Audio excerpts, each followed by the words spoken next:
My lighting is going to get really weird and funky as the story time progresses and as the sun sets. Like, I look fine closer to the camera, but I don't think you want me to talk about a story for like 30 minutes this close to the camera.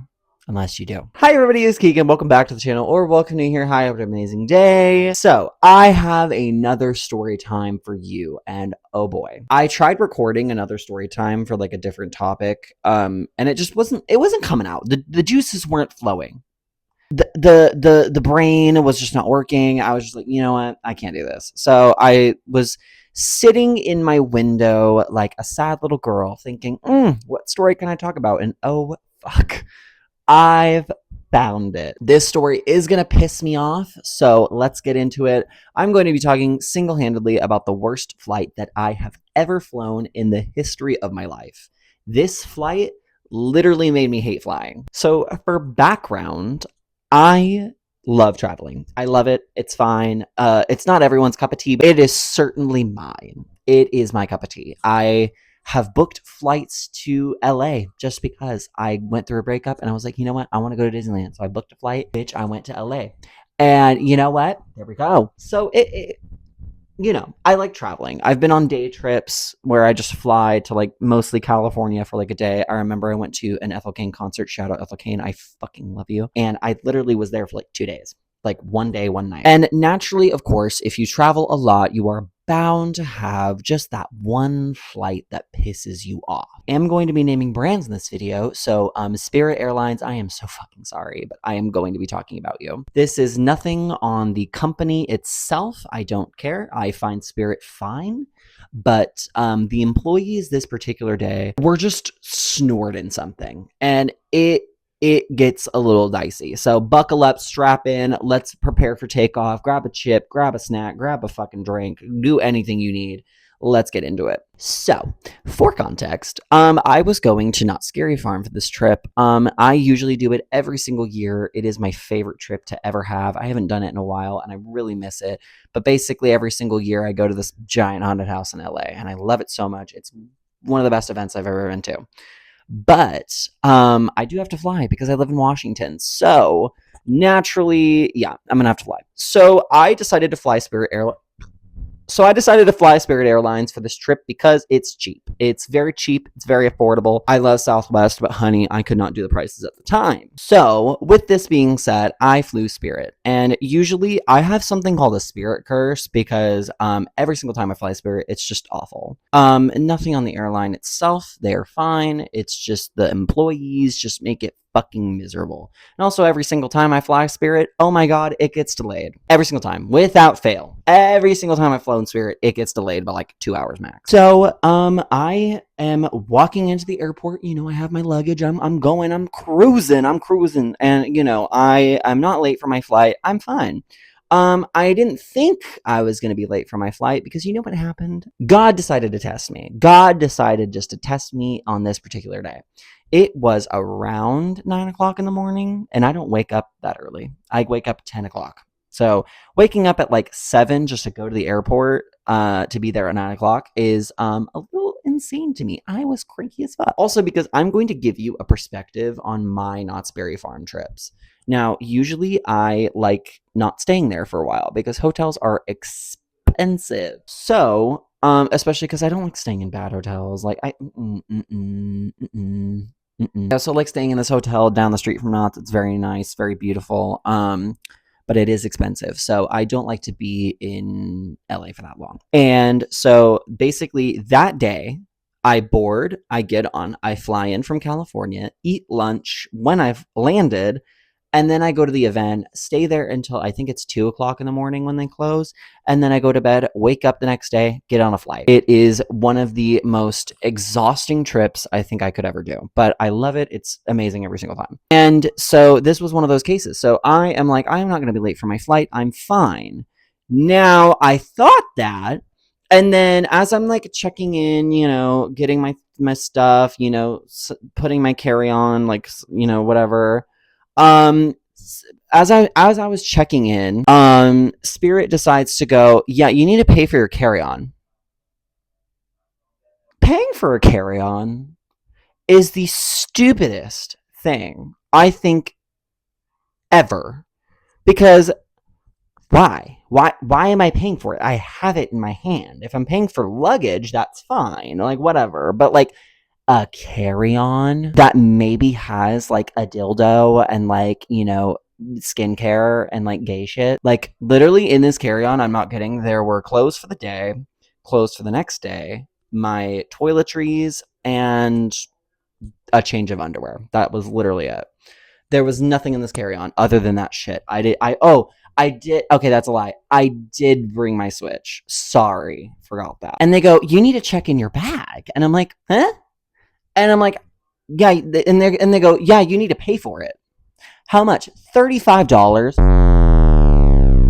$35 for a fucking bag that holds my clothes? Bitch, I will I will shove my clothes up my ass to not pay $35. I will shove a toothbrush up my ass, Tana Mojo style, just to not pay $35 for a fucking carry-on. What? Okay, so I'm editing the video right now, and I did make a big mistake in saying that the bag was an overhead compartment bag. It was not. It was a under the seat bag, but they had me weigh it and like see the size margins of the bag. So keep that in mind for the rest of this video. I will be saying throughout most of it that it is a over the head bag, but it's not. I looked at the videos, looked at the photos, it wasn't. So that is my bad. But anyways, continuing on. I look at the lady and I'm like, I understand this is your job and I'm not yelling at you, but I have never once in my life paid for a carry-on, like ever. I've never paid for one. So why am I paying for one today? And they go, oh, it exceeds the weight limit. I look down at the scale and it tells me how much it weighs.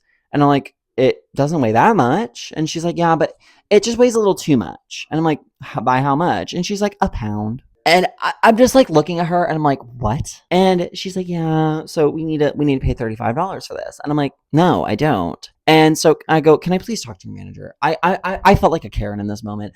I don't like calling the manager. It's just the widest thing I can do. It's oh my God, because I am not paying $35 for a bag that I made sure did not weigh that much. So naturally, the manager comes out. This took about 30 minutes. So I was already crunching time and I'm panicking. I'm sweating. I've been in this interaction for 30 minutes. That was between the line and obviously getting up there. But I'm just like, what the fuck is happening? And so the manager comes out and he's like, what, or it wasn't a he, it was a she.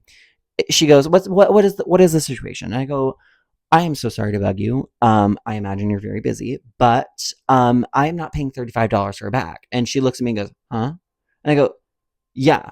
And then she goes, well, for a check, like a check bag or a carry-on? And I go, a carry-on. And she's like, what? And so I'm like, yeah, this person said I needed to pay $35 for a carry-on. She gives me that look again. And I'm just like me and her both shared this look. I'm just like, yeah, she said I needed to pay for a carry-on. She's like, how much does it weigh? She puts it back on the scale, looks at it, goes, uh-huh. And she goes, no, you don't need to pay for this. Why are they asking you? And then she turns around and goes, why are they asking you to pay for this? And she's like, well, that's what they told me in my training. And then she goes, well, clearly someone was training you wrong because this is fine. And she's like, well, and then the manager goes, well, nothing. And so they're like, I'm sorry. And they pick up my bag, set it down on the scale. Again, twice. This is twice that we're doing this. And she's like, mm-mm. She goes, here's your bag back, sir. And I'm like, thank you. And she's like, no, you're fine. Just go ahead. And I'm like, thank you so much. And that was just only a sliver. That was only a sliver. A sliver. I'm already mad. I am 30 minutes late to my flight. Not flight, but I'm 30 minutes later than I should be. And I'm walking to TSA and oh my God, I hate TSA so much. I hate it so much. I fucking hate TSA. And it's because every single time without fail, you know that like machine that like does like the whoop and like scans you? I hate it. I hate it. I thought I have a bone to pick with that machine in TSA that goes whoop. I hate it. Delete it, burn it, like spread holy water on that machine because every single fucking time without fail, every single fucking time, it's like, hey, there's something wrong with his balls. So I get up to TSA and the same shit happens. My balls go off. My balls go off, girl. They go off. And I am just like, great, what's happening now? They go, do you prefer male or female? I go, I don't care. And they're like, you sure? And I go, I am perfectly fine with that. And they're like, do you want to go to a private room? And I'm like, nope, I can do it right here. And they go, brave. I'm already pissed off. You can't piss me off more. The TSA guy comes up, right? He like kind of like pats me down and then like kind of like caresses my waist. It's kind of around my waist. And I'm like, oh my God. And then he gets to my balls and he literally just, bitch. Yeah. He goes, he's good to go. And I'm like, I'm not, but okay, great. Like, what the fuck? You just grab my waist all sensually like that? And then you grab my nut. So then I continue going on. I get to the screen just to see if my flight's been delayed. And I want you to guess what happened to my flight. It got fucking delayed. So I am mad because I'm on a tight schedule. Because I have to be in an event by like 6. I have to be in by 6 because there's a dinner before, because I paid for a dinner before. So I have to be there by like 5:30 max. And it's already like 12. So my flight was delayed by an hour. I'm sitting in this airport and I'm praying to the powers of Jesus. I am just like, I no. And they go over the intercom and they're like, never mind, folks, the flight is not delayed. It is perfectly on time. There you go. I thank Jesus in that moment. I thank him. So as I am boarding my flight, I, get inside, that embarrassing walk of shame ass thing that happens in airplanes when you're scooting by the aisle and then like everyone just kind of stares at you like, if you do that on airplanes, pour gasoline on yourself. Why do you do that?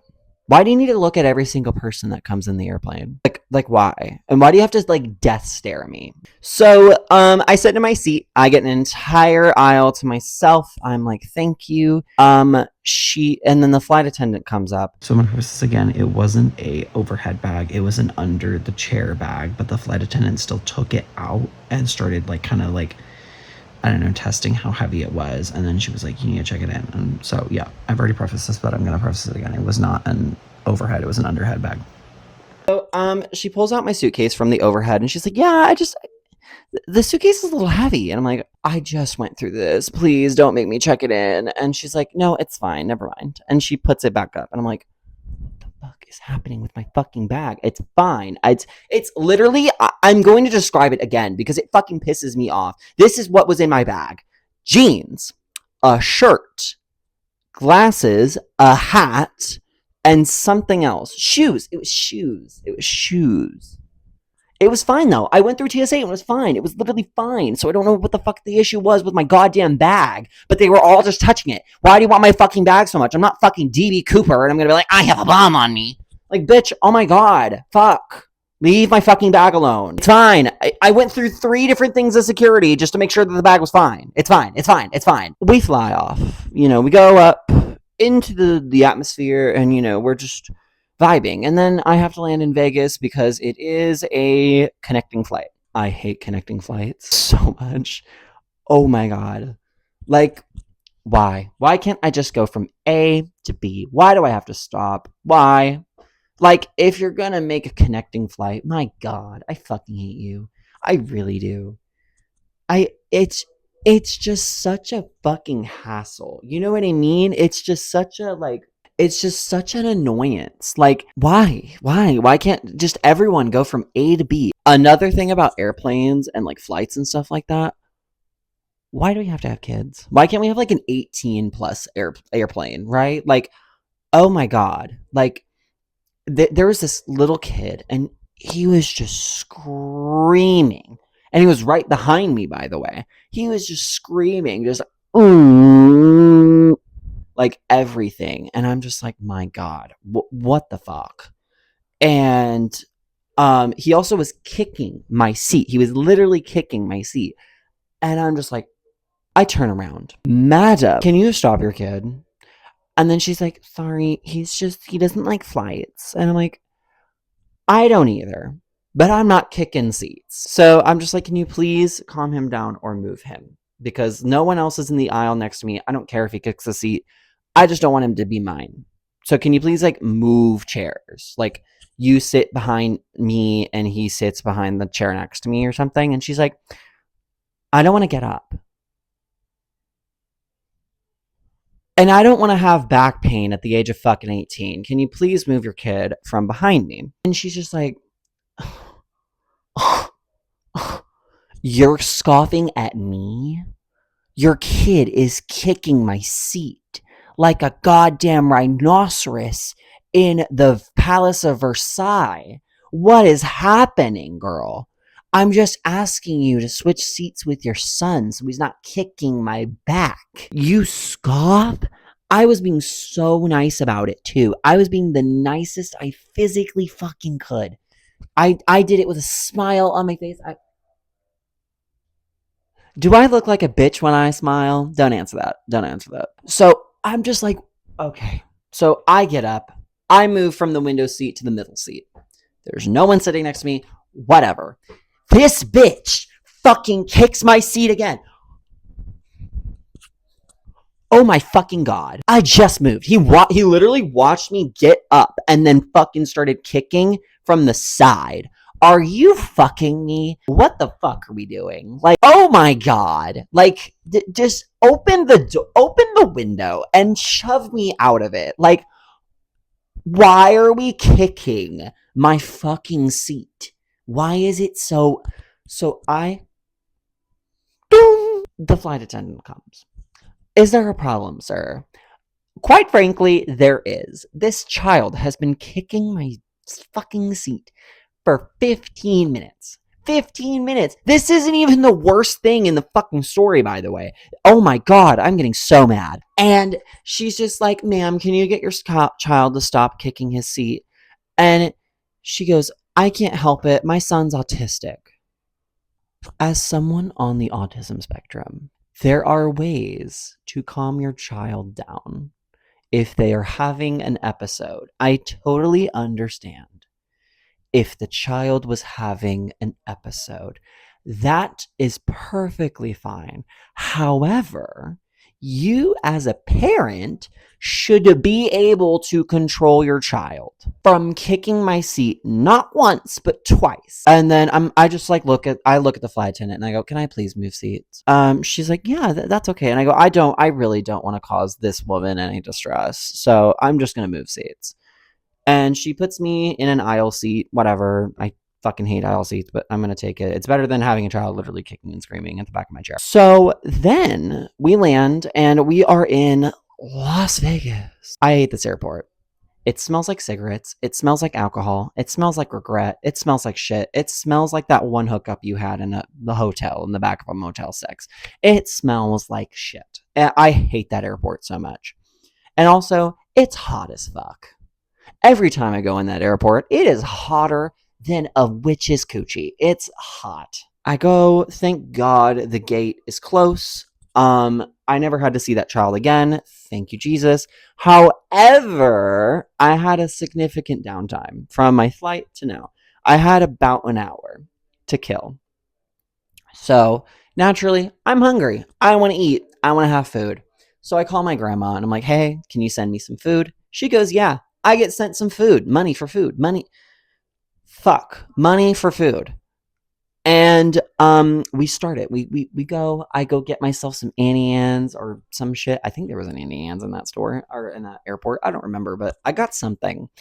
And I noticed that someone was following me, watching me like this from the airport. Kubrick stare and everything. I am shitting bricks. And I noticed that he's just like continuously following me. Like literally, I turned around in like it was like one of the alleys with like the slot machines, and I literally saw him like this. Oh my god. I think I'm literally gonna be serial murdered in the Vegas airport. He is following me. And I'm just like sitting out on a bench, next to this woman, and because like obviously, like if you're being followed, like go near people, just go near people. You don't have to know these people, just go near them. So I go near this woman, and I'm sitting down. I'm sitting down next to her, and he's like, "You lost? Are you lost?" And I'm like, "No, I'm perfectly fine." And he's like, "Are you sure about that? I've been seeing you walk around the airport." Yes, I am perfectly fine. Okay, well, I just wanted to make sure that you were okay and you're perfectly fine and all of that. And I'm like, thanks, I needed it. And then thank God this woman needs the Nobel Peace Prize because she goes, yeah, he's with me. That's fine. I look at her and I go, and I'm just like, my God. He walks off, still like this. Oh my God. So I finally, after an hour of sitting next to this woman, we talked about some weird shit. We talked about some like pop culture thing. Oh, this is I talked about Taylor Swift because she saw I was wearing a Taylor Swift hoodie. She's like, "Oh my God, I love Taylor Swift." And I'm like, "Oh my God, I love her too." So then we started talking about Taylor Swift. And an hour passes. I have to get up. I have to go to my flight. So I'm just like, "Thank you." And she and I, exchanged Instagrams and we moved on. So then I finally get on my flight. There was no issues with this. So I get there late, later than I thought I would, and it's fine. I made it to the event on time. I had to kind of rush dinner, but it was whatever, and I had a really great time in Knott's. I always love going to them. It's really nice. I love that event so much, and yeah. That is single handedly my worst flight I think I've ever had in my life.